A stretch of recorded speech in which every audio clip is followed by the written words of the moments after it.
You जो कि एक एवरेज लड़का है। पर एक दिन वो एक ऐसी अकेडमी में एडमिशन लेता है जो टैलेंटेड स्टूडेंट्स के लिए जानी जाती है। पर पहले ही दिन उसकी बैंड बज जाती है। यू को लगता है कि उसकी बर्बाद हुई जिंदगी और भी ज्यादा बर्बाद होने वाली है। पर उसकी किस्मत तब बदल जाती है जब उसे अकेडमी की 3 सबसे खूबसूरत और टैलेंटेड लड़कियों के साथ एक ही घर में रहना पड़ता है। एनिमे की शुरुआत साइका अकेडमी से होती है जहाँ पे टैलेंटेड स्टूडेंट्स ही एडमिशन लेते हैं और यहीं पे यू ने भी एडमिशन लिया है। पर पहले ही दिन मार्शल आर्ट क्लब का वाइस प्रेसिडेंट उसकी बैंड बजा देता है। सभी बच्चे ये देख रहे होते हैं। प्रेसिडेंट उसके कमजोर होने पे उसे डांटता है। सभी बच्चे उसका मजाक बनाते हुए कहते हैं कि इतनी पॉपुलर और टैलेंटेड एक्ट्रेस सुबारू का बेटा होने के बावजूद भी उसमें कोई टैलेंट नहीं है। सुबारू एक टैलेंटेड एक्ट्रेस है जो कि हर एक चीज में परफेक्ट है और एक्टिंग में तो उसका कोई मुकाबला ही नहीं था। वाइस प्रेसिडेंट बताता है कि 3 रॉयल्स को उसका टैलेंट देखना है। वो तीनों साइका अकेडमी की टॉप स्टूडेंट है। यू गुस्से से कहता है मुझे मेरी माँ से कंपेयर मत करो। वो वाइस प्रेसिडेंट की तरफ दौड़ता है पर बेचारे के पंच में दम ही नहीं था और प्रेसिडेंट उसे एक ही पंच में ढेर कर देता है। सभी बच्चे हैरान हो जाते हैं कि सुबारू का बेटा तो उसकी तरह बिल्कुल भी नहीं है। पर यू को इन सब बातों की आदत हो चुकी थी। वो खड़ा होता है और प्रेसिडेंट को बड़े अजीब तरीके से देखता है और कहता है जो जितना ज्यादा मीडियोकर होता है वो उतना ही टैलेंट के पीछे दौड़ता है। और एक वक्त के लिए तो प्रेसिडेंट भी उसमें खो जाता है। पर तभी उसे रियलाइज होता है कि यू को तो बस उसकी माँ के लुक्स मिले हैं, टैलेंट का तो कोई नामो निशानी नहीं है।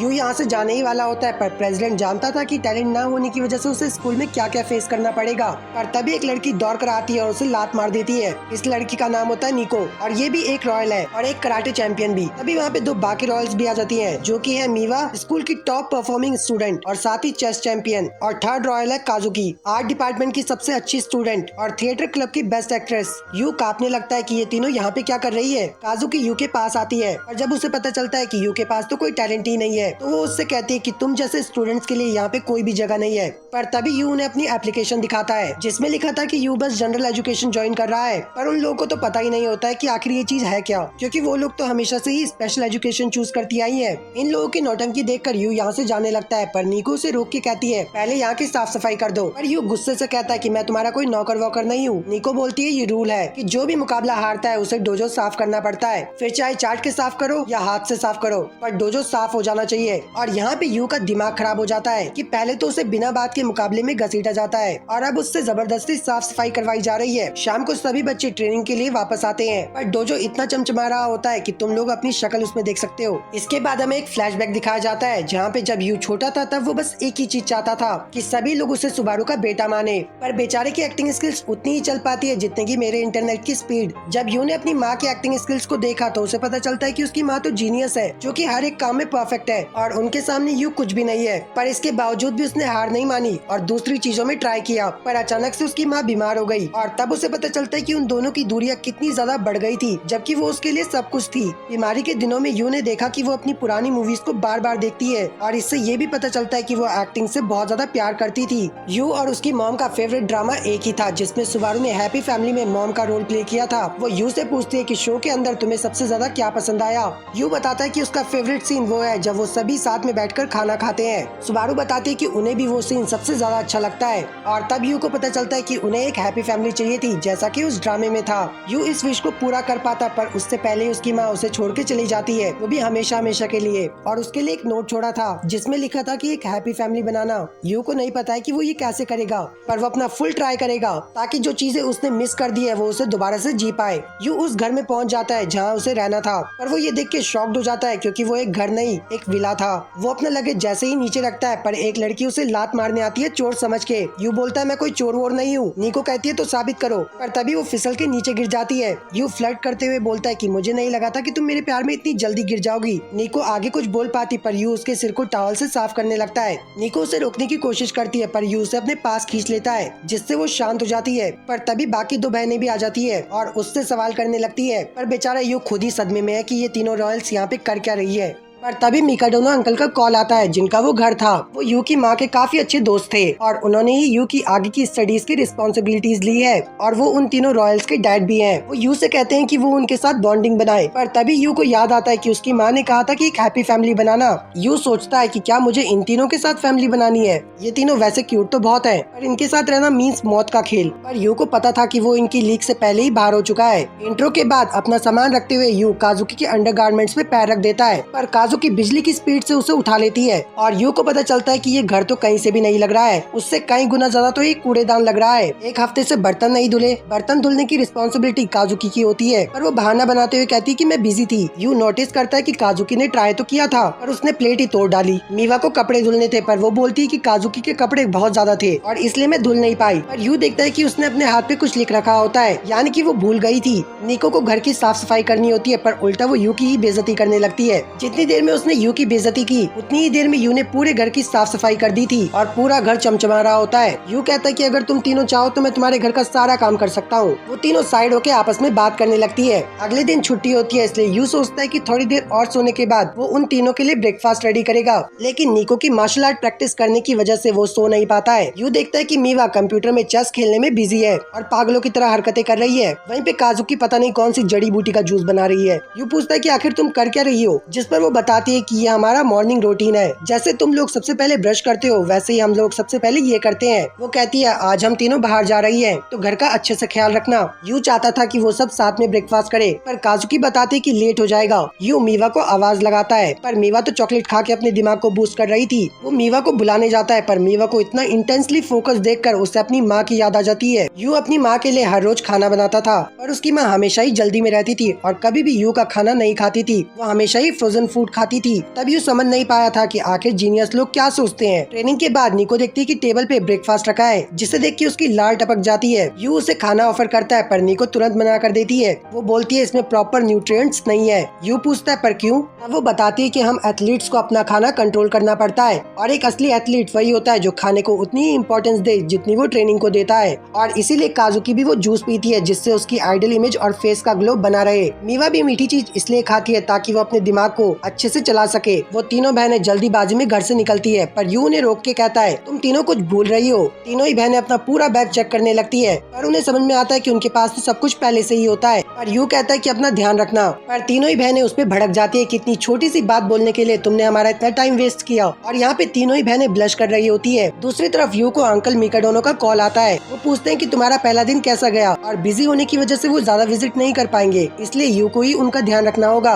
और तीनों को प्रोडिजी होने की वजह से आगे काफी सारी प्रॉब्लम्स फेस करनी पड़ेगी, इसलिए तुम्हें उनका साथ देना होगा। कुछ दिनों बाद काजुकी का एक बहुत ही मुश्किल ऑडिशन होने वाला है। निको को भी चैंपियनशिप में विनिंग स्ट्रीक मेंटेन करनी है और मीवा का भी चेस कंपटीशन होने वाला है और यही सबसे अच्छा मौका है तुम्हारे और उनके बीच दूरियां कम करने का। कॉल कट हो जाने के बाद यू सोच में पड़ जाता है कि वो उन तीनों को हैंडल कर भी पाएगा या नहीं, क्योंकि वो किसी भी चीज में उन तीनों के आसपास भी नहीं है और अगर उन्हें हार फेस करनी पड़ी तो वो तीनों ही टूट जाएंगी, क्योंकि यू अच्छे से जानता है कि फेलियर क्या होता है और इसलिए वो डिसाइड करता है कि वो उनके साथ बैठकर खाना खाएगा ताकि उन्हें और अच्छे से समझ पाए। निको सबसे पहले घर आती है और यू को देखते ही चिल्ला पड़ती है। यू चाहता है कि वो उसका बनाया हुआ खाना टेस्ट करे, लेकिन निको सोचती कि वो इतनी जल्दी हार नहीं मानेगी। उसे लगता है कि वो गिव अप कर देगा, पर यू तो और भी जोश में कुकिंग करने लगता है और यू ने बहुत सारी रेसिपी बुक्स खरीदी होती है ताकि वो उन तीनों के लिए एथलीट डाइट बना सके। वो प्रॉमिस करता है कि मैं ऐसा खाना बनाऊंगा जिसे तुम लोगों ने कभी नहीं खाया होगा।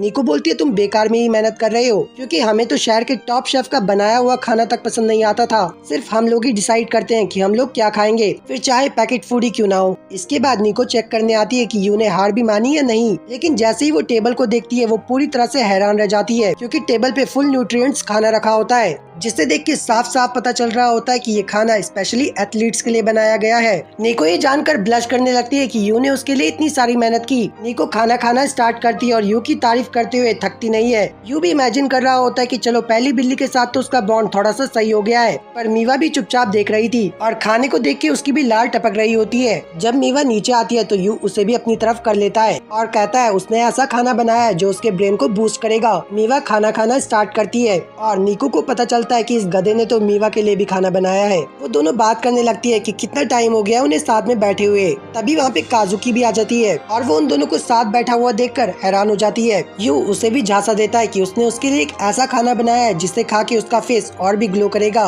पर वो मना कर देती है। निको बोलती है साथ में बैठकर खाना खाने में क्या बुराई है, पर काजुकी बोलती है ये सब मेरे लिए नहीं है। यू भी जानता था कि इस बिल्ली को मनाना उतना भी आसान नहीं होगा। यू बहुत ज्यादा डिसअपॉइंट हो जाता है। निको को उसके लिए बुरा लग रहा था और उसे पता था कि यू ने खाना बनाने में कितनी ज्यादा मेहनत की है। निको काजुकी का खाना छीन लेती है और यू उसे बताता है कि अगर तुमने काजुकी का खाना खाया तो तुम मोटी हो जाओगी। इसके बाद 3 दिन बीत जाते हैं और यू भी स्कूल जाना स्टार्ट कर देता है। यू सोच रहा होता है कि आखिर काजुकी को कैसे मनाया जाए। वो डिसाइड करता है कि सबसे अच्छा तरीका उससे सीधे जाके बात करने में है। पर काजुकी के फैंस ने उसको पूरी तरह से घेर रखा होता है। यू काजुकी को ग्रीट करता है, पर काजुकी कहते हैं कि यू जैसा इंसान उससे बात करने के लायक नहीं है। यू कहता है बड़ी मतलबी हो यार तुम, मुझे बस एक मौका दो, जो चीज तुम्हें चाहिए वो मैं तुम्हें दूंगा। काजुकी बोलती है दिमाग खराब तो नहीं हो गया ना तुम्हारा, घर चलो फिर बताती हूँ। और सभी लड़कियां ये सुन के पागल हो जाती है और पूछती है कि क्या तुम लोग डेट कर रहे हो। इसके बाद यू निको की हेल्प लेता है काजुकी के करीब जाने के लिए। यू उसे आवाज लगाता है, पर निको को सुबह की बात याद आ जाती है।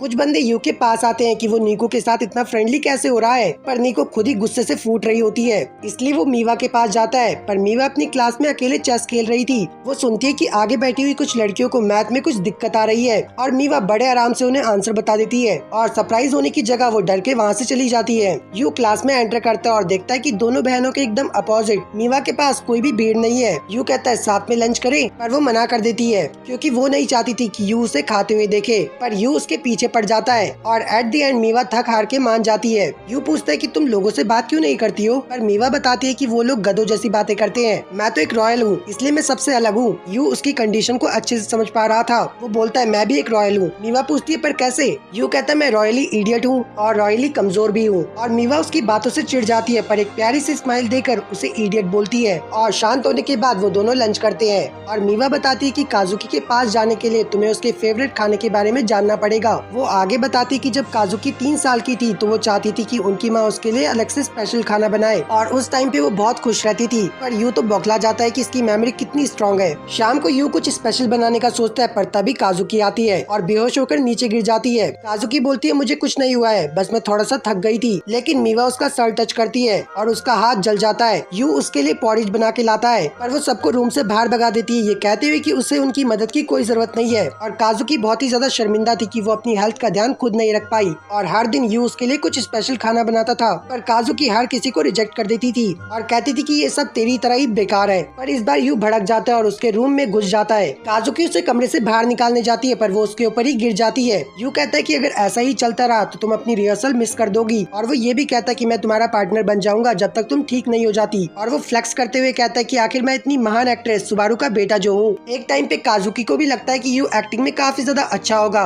और जब वो डायलॉग पढ़ना स्टार्ट करता है तो काजुकी उसे कचरे की तरह रूम से बाहर फेंक देती है। पर यू हार नहीं मानता और हर रोज उसके साथ प्रैक्टिस करने आता है और काजुकी उसे बार बार रूम से बाहर फेंक देती है। बचपन से ही सभी लोग काजुकी को अप्रिशिएट करते थे कि वो एक प्रोडिजी है और हर बार उसने लोगों की एक्सपेक्टेशंस को पूरा किया है और इसीलिए वो जल्दी से जल्दी ठीक होना चाहती है ताकि वो रिहर्सल कर सके। रात में पानी पीने के लिए जब वो नीचे आती है तब वो देखती है कि यू उसका एक्टिंग पार्टनर बनने के लिए उसके ड्रामा देख रहा है। उसका हार्डवर्क काजुकी को काफी अच्छा लगता है, पर एक्टिंग का तो पूछो ही मत। और उसी रात के बाद काजुकी के थॉट्स यू को लेकर चेंज हो जाते हैं क्योंकि वो हार्डवर्क तो बहुत करता था पर परफॉर्मेंस में ही गुड़गोबर कर देता था। इसलिए काजुकी उसे एक और मौका देती है और हर बार की तरह वो कचरा कर देता है। पर काजुकी के हल्के से सपोर्ट करने के बाद 14 साल में पहली बार इमोशंस के साथ वो परफॉर्म कर पाता है। काजुकी को रियलाइज होता है कि यू बुरा लड़का नहीं है और यू को भी थोड़ी सी जलन होती है कि इतनी छोटी सी बात के लिए वो इतना ज्यादा इमोशनल हो गया। और इसके बाद काजुकी भी यू का बनाया हुआ खाना खाने के लिए मान जाती है। यू काफी ज्यादा खुश हो जाता है, पर काजुकी बोलती है इतना उछलने की जरूरत नहीं है, मेरी एक कंडीशन है।